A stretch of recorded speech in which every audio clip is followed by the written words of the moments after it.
Assalamualaikum warahmatullahi wabarakatuh. Nama saya Nur Ain Al-Hidayah binti Zahri, nombor matrik 058008. Pengenalan. Penting untuk kita mengetahui hukum-hukum yang terkandung dalam Al-Quran dan Al-Hadis agar kita tidak membuat kesilapan pada masa akan datang. Hal ini kerana Allah SWT tidak menyukai orang yang jahil dan malah pemalas untuk mencari ilmu. Oleh itu, adalah suatu jalan yang terbaik jika kita terus mencari dan memahami setiap nas Al-Quran yang mengandungi hukum hakam dan mempraktikkannya dalam kehidupan kita seharian. Hukum taklifi ada 5. Yang pertama ialah wajib. Contoh nas yang mengandungi hukum wajib ialah dalam surah Al-Baqarah ayat 183, firman Allah Subhanahu wa taala, Bismillahirrahmanirrahim, ya ayyuhallazina amanu kutiba alaikumusiyam kama kutiba alal ladzina min qablikum la'allakum tattaqun. Melalui ayat ini Allah memerintahkan hamba-Nya untuk berpuasa dengan tuntutan jazam melalui lafaz kutiba. Lafaz kutiba ni fi'il madhi yang menunjukkan kepada arahan atau perintah. Setiap perintah adalah wajib, maka berhukum berpuasa di bulan Ramadan adalah wajib. Nas yang kedua ialah surah Al-Baqarah ayat 43. Firman Allah Subhanahu wa taala, Bismillahirrahmanirrahim, wa aqimus salah wa atuz zakah wa rak'u ma'ar raki'in. Berdasarkan ayat ini, Allah memerintahkan hamba-Nya untuk menunaikan solat dengan tuntutan jazam. Berdasarkan lafaz wa aqimu. Lafaz wa aqimu ni fi'il amar yang menunjukkan kepada arahan atau perintah. Sebagaimana kita tahu, setiap perintah adalah wajib, maka menunaikan solat hukumnya wajib. Assalamualaikum warahmatullahi wabarakatuh. Nama saya Nuri Azra binti Ayub, nombor matrik 058685. Seterusnya masuk pada hukum taklifi mandub. Ya ayyuhalladzina amanu idza tadayantum bidaini ila ajalin musamma faktubuhu wal yaktub bainakum katibun bil adl. Yang bermaksud, wahai orang-orang yang beriman, apabila kamu menjalankan sesuatu urusan dengan hutang-hutang yang diberi tempoh hingga ke suatu masa yang tertentu, maka hendaklah kamu menulis hutang dan masa bayarannya itu, dan hendaklah seorang penulis di antara kamu menulisnya dengan adil, iaitu benar. Nas Al-Quran ini menunjukkan bahawa tuntutan secara tidak pasti, iaitu ghairul jazam, kerana terdapat qarinah, iaitu petunjuk dalam ayat berikutnya yang memberikan pilihan untuk tidak direkodkan dari lafaz katibun. Allah memerintahkan sebagai setiap muamalat secara hutang hendaklah direkodkan. Mandub yang kedua, al-ghuslu yaumul jumu'ati wajibun ala kulli muhtalim.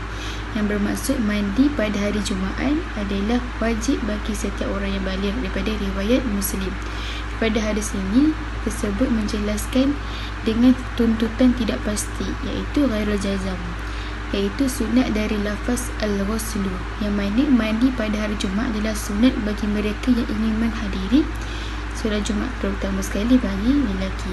Mandub yang ketiga, laula an ashukka ala ummati aw ala nasi la amratuhum bisiwaqi ma'a kulli salati. Yang bermaksud, kalaulah tidak menyusahkan umatku, nescaya aku akan perintahkan mereka bersiwak pada setiap sembahyang, daripada riwayat Al-Bukhari.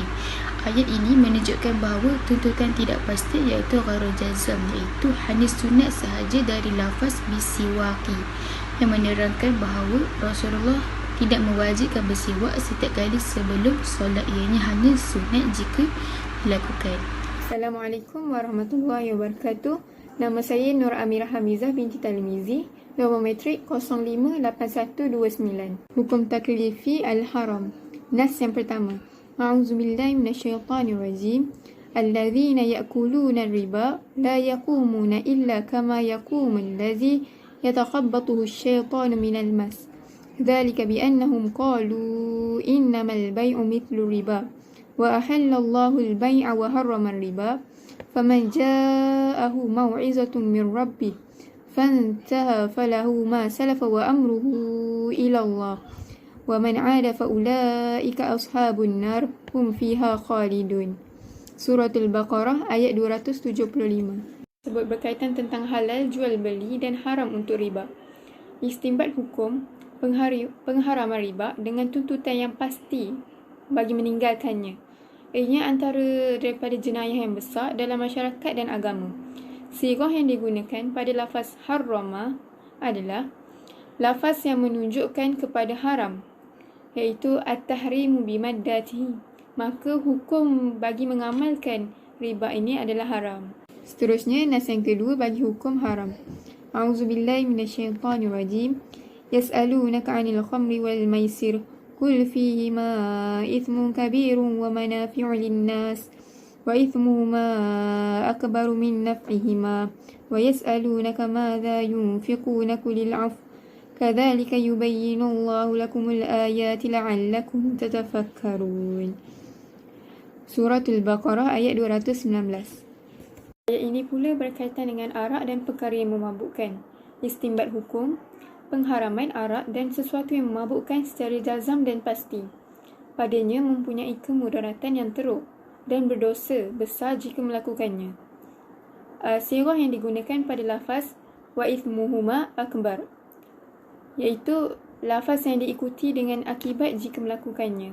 Maka hukum minum arak ataupun sesuatu yang memabukkan adalah haram. Yang terakhir bagi hukum haram, a'udzubillahi minasyaitanirrajim. Innama harrama 'alaikumul maitata wad-dama wa lahmal khinzir wa ma uhilla bihi li ghairillah faman ittara ghaira baghin wala 'adin fala ithma 'alaihi innallaha ghafurur rahim. Suratul Baqarah ayat 173. Ayat yang ketiga ini pula merujuk kepada perkara yang buruk dan jahat. Istinbat hukum, pengharaman perbuatan keji tanpa kebaikan sedikit pun padanya dalam bentuk yang pasti.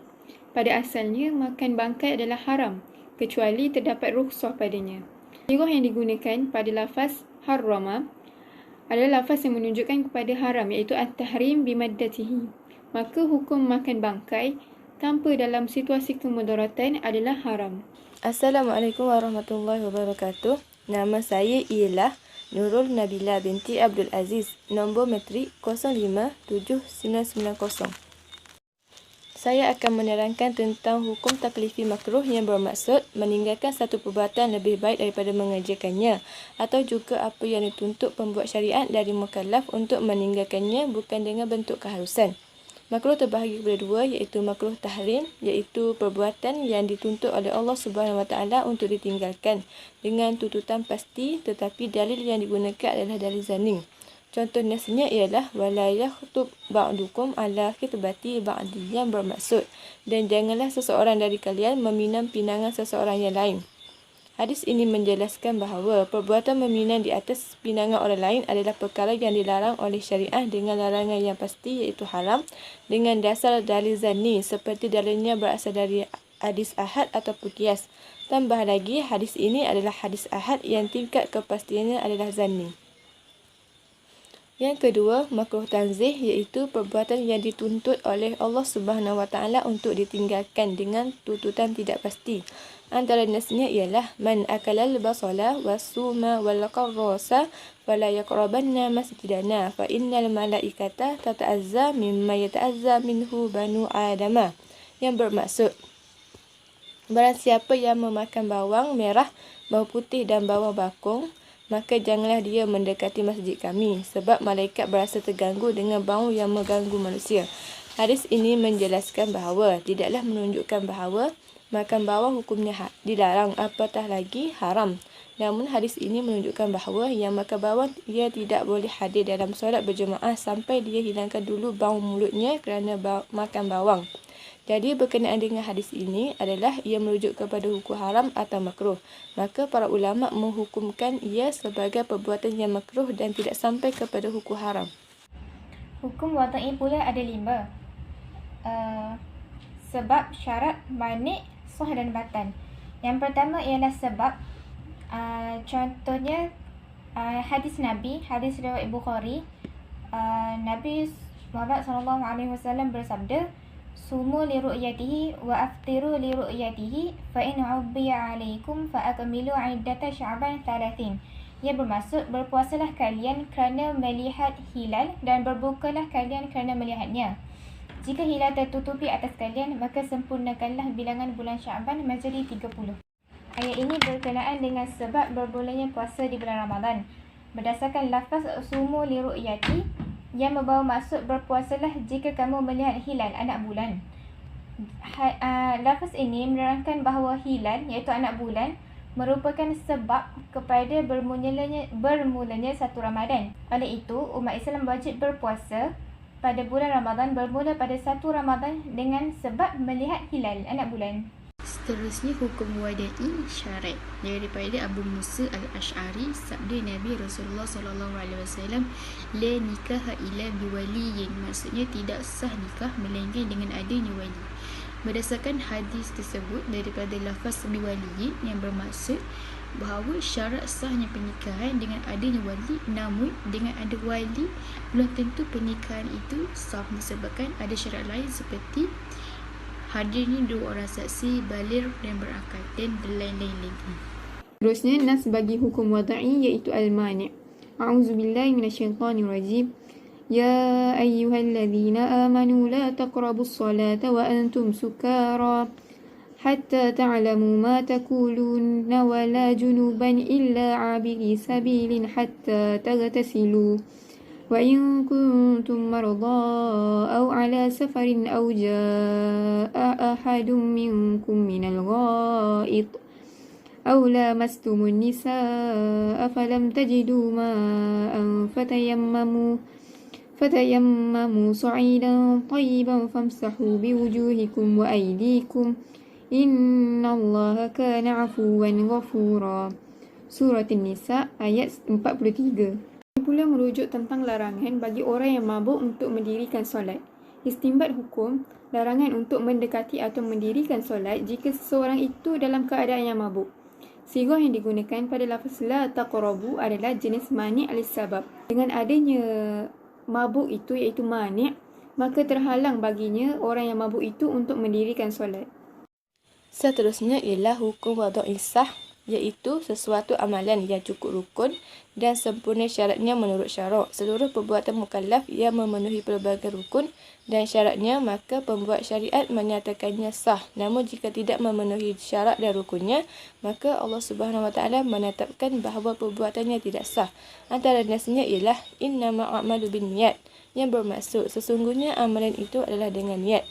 Hadis ini menjelaskan tentang rukun solat, iaitu untuk menjadikan solat sah, seseorang hendaklah menyatakan niat di dalam hati ketika bertakbiratul ihram dan sedar akan tujuannya untuk bersolat semasa melafazkan takbir tersebut, serta mengingati jenis solat dan fardunya. Sementara niat untuk bersolat pula tidak disyaratkan melafazkannya. Seterusnya, hukum wada'i batal yang bermaksud sesuatu amalan yang tidak cukup rukun dan syaratnya menurut syarak.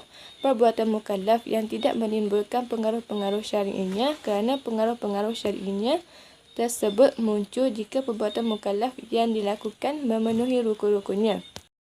Antara nasnya ialah Man diraihi laqai'a falyammi aliyin sawmuhu wa la qada'a alaihi wa man fa'a muta'ammidan falyaqdi, yang bermaksud sesiapa yang termuntah maka teruskan puasanya dan tiada qada atasnya, dan siapa yang muntah dalam keadaan sengaja maka hendaklah dia qada yakni ganti puasanya.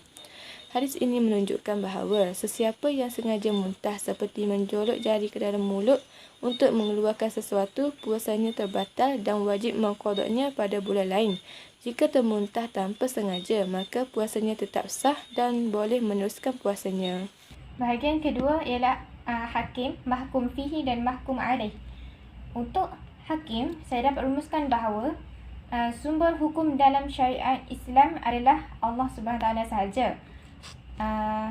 Hakim adalah Allah SWT. Artinya, tiada hukum melainkan hukum Allah dan tiada syariat melainkan yang disyariatkan olehnya sahaja.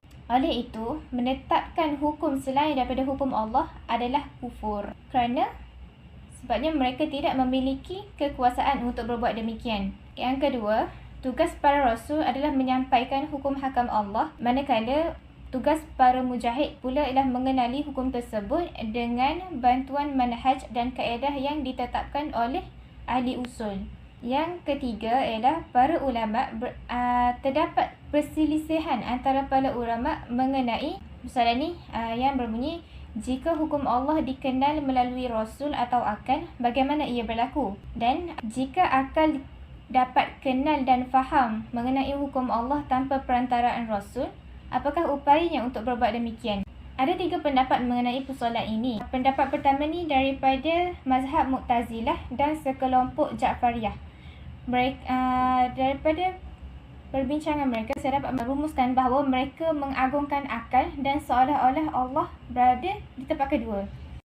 Pendapat kedua iaitu daripada golongan Asy'ariyah, iaitu pengikut Abu Hasan Ali bin Ismail al-Asy'ari yang sepakat dengannya dari kalangan ulama fiqh dan pendapat majoriti ulama usul.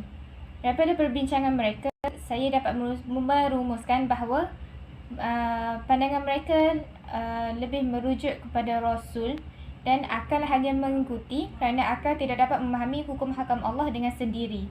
Akhir sekali, itu pendapat ketiga, iaitu pendapat Abu Mansur Muhammad bin Muhammad al-Maturidi dan juga sebahagian pendapat para ahli tahqiq Hanafiyah serta sebahagian ulama usul. Ini juga pendapat sekelompok ulama Ja'fariyah dan yang lain. Mereka berpendapat bahawa akal mampu memahami hukum Allah, tetapi mesti melalui perantaraan Rasul kerana hukum Allah ada beban taklifi. Saya akan menerangkan tentang tajuk mahkum fih perbahasan pertama, syarat-syarat sah taklif dengan perbuatan atau syarat mahkum fih. Disyaratkan pada perbuatan agar sah taklif yang dibebankan kepadanya dengan beberapa syarat, iaitu perbuatan tersebut harus diketahui oleh mukallaf dengan pengetahuan sempurna sehingga dia boleh membayangkan tujuan dan niatnya serta pelaksanaannya seperti mana yang dituntut darinya. Selain itu, perbuatan yang ditaklifkan tersebut harus berada dalam kemampuan muallaf. Maksudnya, harus perbuatan-perbuatan yang memungkinkan bagi mukallaf untuk melaksanakannya atau meninggalkannya. Selain itu juga, mukallaf tidak sah ditaklifkan kecuali dijelaskan syarat, rukun dan cara, iaitu tidak sah taklif perkara mustahil. Contohnya, seperti terbang tanpa menggunakan alat. Selain itu, tidak sah taklif tersebut berkaitan dengan tabiat. Contohnya ialah kasih sayang, sedih dan marah. Dan akhir sekali, tidak sah taklif supaya orang lain melakukan perbuatan. Contohnya seperti ditaklifkan kepadanya supaya jirannya berpuasa. Perbahasan kedua iaitu mahkum fih perbuatan di segi perbuatan yang disandarkan kepadanya. Perkara yang menjadi hak Allah, perkara yang menjadi hak hamba, perkara yang mengandungi kedua hak tetapi hak Allah lebih menonjol. Perkara yang mengandungi kedua hak tetapi hak hamba lebih menonjol. Perkara yang menjadi hak Allah ini ialah boleh menjadi hak masyarakat juga. Namun demikian, hal ini hanya disandarkan kepada Allah SWT. Ia boleh memberi kesan yang menyeluruh kepada umat manusia. Perkara yang menjadi hak hamba iaitu merujuk kepada hak ataupun kepentingan individu. Contohnya, hak untuk mendapatkan ganti rugi dan hak pemilikan. Seterusnya, perkara yang mengandungi kedua hak tetapi hak Allah lebih menonjol. Ini merujuk kepada pelaksanaan hukuman dengan bermatlamat menjaga kepentingan kedua hak masyarakat, seperti hukuman hudud terhadap qazaf ke atas pembunuh. Seterusnya, mahkum alaih. Mahkum alaih adalah seseorang yang dikenai kitab Allah pada perbuatannya atau dinamakan dengan mukallaf. Syarat sah taklif iaitu akal yang mampu untuk memahami kitab taklif, tetapi Allah telah menggantikannya dengan balik. Hal ini kerana akal itu adalah amran batinan, iaitu perkara yang sukar digambarkan melalui panca indera, manakala balik itu adalah sesuatu yang jelas dan dapat digambarkan dengan tidak tanduk yang sudah stabil dan layak untuk mentaklifkannya. Antara salah satu dari bantahan terhadap syarat taklif iaitu pembebanan taklif ataupun tanggungjawab kepada orang yang tidak memahami pesanan yang telah ada dalam syarat. Ayat 43 surah An-Nisa adalah ayat yang memerintahkan supaya jangan dirikan solat jika berada dalam keadaan mabuk. Jadi, pesanan ini bukan hanya semata-mata untuk orang yang mabuk sahaja, tetapi ditujukan juga kepada kesemua kaum muslimin yang dalam keadaan waras supaya tidak mendekati arak jika mahu mendirikan solat. Akhir kalam bertitik tolak daripada penelitian terhadap sesuatu hukum yang ada dalam ilmu usul fiqh ini, sama ada hukum taklifi maupun hukum wadai, dapat mengetahui kaedah pengistinbatan hukum hakam yang telah dipertontonkan oleh para ulama kepada kita seperti melalui penulisannya. Konklusinya, dengan mempelajari dan mengkaji tentang ilmu usul fiqh ini merupakan salah satu cara kita sebagai umat Islam dalam menghargai jasa-jasa besar yang telah para ulama sumbangkan ke atas muka bumi ini. Sekian, terima kasih. Wallahu a'lam.